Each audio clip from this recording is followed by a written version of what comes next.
Բարի լույս, սիրելիներ, հոգևոր նախաճաշի շրջանակներում այսօրվա ընթերցումը Պողոս Առաքյալի Տիմոթեոսին ուղղված առաջին նամակի հենց առաջին գլխից է։ Տեսեք ինչ հետաքրքիր միտք է հայտնում Պողոս Առաքյալը Տիմոթեոսին։ Վստահելի եւ ամենայն ընդունելության արժանի է այս խոսքը, թե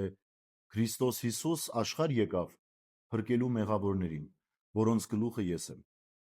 Եվ ողորմություն գտան նրա համար, որ Հիսուս Քրիստոս նախ իմ մեջ ցույց տվեց իր ամբողջ համբերությունը, որպես օրինակ նրանց, որ պիտի հավատան իրեն հավիտենական կյանքի համար։ Նաև հավիտենության թագավորին, որ անեղծ եւ աներևույթ է, միակ Աստծուն, փառք եւ պատիվ, հավիտյանս հավիտենից ամեն։ Տեր Հիսուս Քրիստոս ցույց տվեց Պողոս Առաքյալի մեջ իր ամբողջ համբերությունը։ Ինչ է սա նշանակում։ Սիրելիներ, Պողոս Առաքյալը քրիստոնյաներին հալածում էր։ Եվ որպես հալածող, որպես քրիստոնյաներին ոչնչացնող կամ ցանկություն ունեցող այդպիսի մեկը, ով նաև պատճառ եղավ եւ գլխավոր պատճառը եղավ Ստեփանոս նախավկա Սարգսակի մահվան նահատակության, ուրեմն ըստ մեր աչքի տեսության պետք է որ պատժվեր ու վերջ, որտեղ նա հալածում էր քրիստոնյաներին։ Բայց Տերը ցույց տվեց Պողոսի մեջ իր համբերությունը, այսինքն նա գիտեր Պողոսին որտեղ պիտի օգտագործի եւ երբ պետք է օգտագործի իր խոսքը, իր քարոզչությունը տարածելու համար։ Եվ այդ իսկ պատճառով համբերեց, որպիսի նաեւ դարձի առիթ տար Պողոսին, որպիսի Պողոսը ապաշխարեր եւ ճանաչեր ճշմարիտ Քրիստոսին։ Այսօր այս պահին կանք մեզ։ Արդյոք Տերը մեզ չի համբերում։ Արդյոք այդպես չի վարվում մեզ հետ։ Մեզ, որ բազում մեղքեր ունենք եւ գրեթե ամեն օր մեղքեր ենք գործում։ Տերը մեր մեջ իր համբերությունն է ցույց տալիս,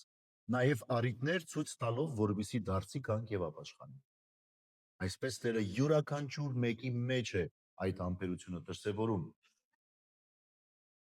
եւ յուրաքանչյուր մեկին առիթ է տալիս, որպեսզի նա կարողանա ապաշխարել։ Եվ այդ առիթը շոշափելի է, տեսանելի է, լսելի է։ Բայց երբ մարդու սիրտը կարծրանում ու քարանում է, այլևս անգամ այդ առիթներն ու պատճառներն ու հորդորներն ու խրատները, հանդիմանությունները անօգուտ են դառնում։ Հետևաբար, սիրելիներ,